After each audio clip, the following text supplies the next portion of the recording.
Ayan guys. So gagawa lang tayo ng bouquet. So ito lang yung ano niya. Ito lang yung ibibigay niya. So kailangan natin lagyan ng twist.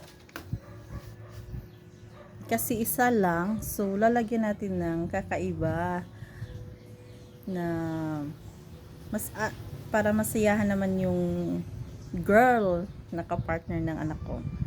So ayan, ito yun yung binili niya sa ano, sa guro niya. So sabi ko, isa lang siya, so dapat lagyan natin ng ano, dagdagan natin, 'di ba? So ang ginawa ko, homemade lang siya himo.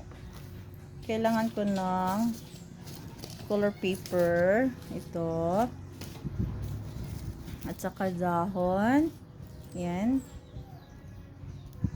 and then ito, white na bulaklak, yan, at saka kailangan ko din ng red, yan, at saka kailangan ko ng stick.